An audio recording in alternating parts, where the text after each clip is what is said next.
ป้าตอนนี้พี่น้องเจอสาวบ้านเนาะมาเฮ็ดหมอง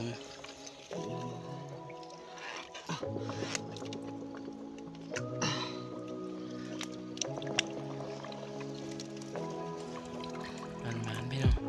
นี่ปลาไหลไก่เนาะ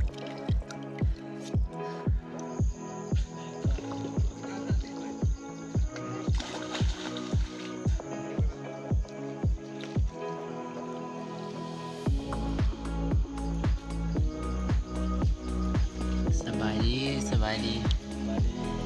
นี่สาวบ้านเนาะกับทักทายสบายดีเบิดสุขสุขคนเนาะยินดีตอนรับเนาะมื้อนี้กะแดดเนาะกะสิพาไปลงน้ำเนาะพ่อแม่พี่น้องลงน้ำหากิน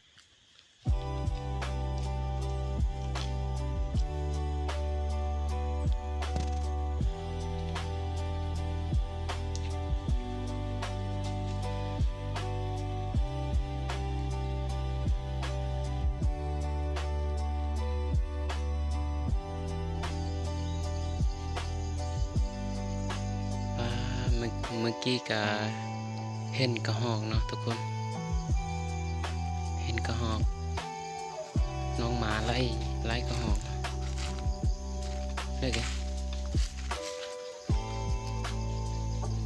มีไปทางคุณนะ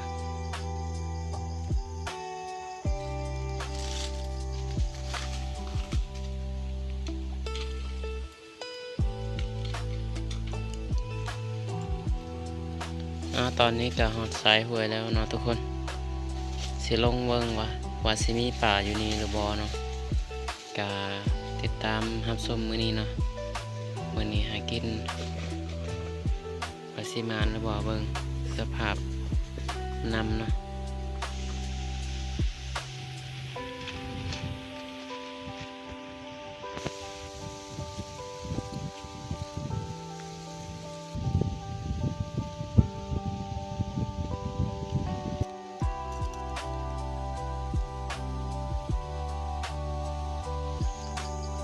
ตอนนี้พี่น้องเจอสาวบ้านเนาะมาเฮ็ดหมองตามซอยห้วยนี่เลยพ่อแม่พี่น้องนี่ต่างคนต่างหากินเนาะอาศัยแม่น้ำห้วยนี่เลยพ่อแม่พี่น้องช่วงนี้ฤดูร้อนสาวชนบทสาวของกองเนาะหากินตามเคยพ่อแม่พี่น้องส่วนทางนี้ก็จะเป็นทีมงานเฮาเองเนาะหมู่ครูเฮาเองคนพี่น้องมากัน2 คนมื้อนี้หาลงน้ำบรรยากาศร้อนๆมื้อนี้หาลงน้ำหามุดปลาเนาะนี่ได้มานแล้วเนาะพ่อแม่พี่น้องได้2 โต 3 โตนี่ถือว่ามานเนาะ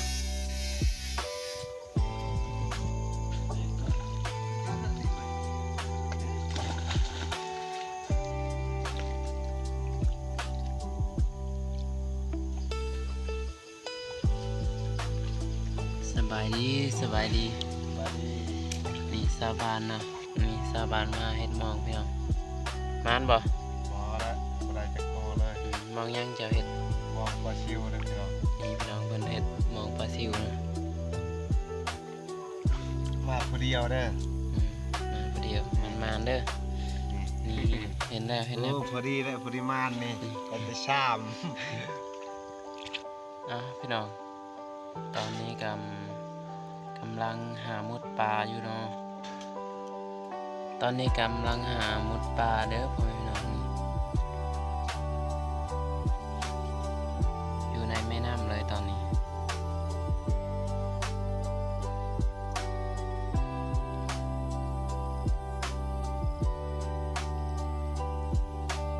เพิ่นได้เห็นปลาแล้วพี่น้อง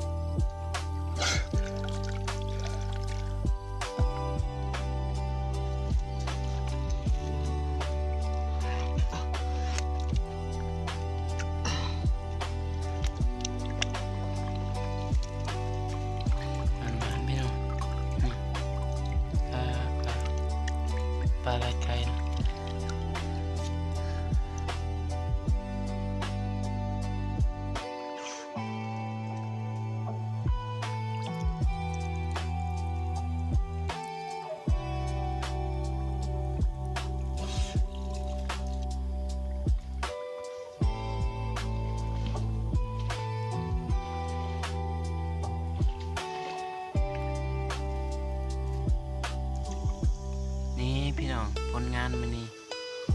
ซ้ำนี้พี่น้องพอได้แจ้วเนาะพี่น้องไปคลิปนี้ก็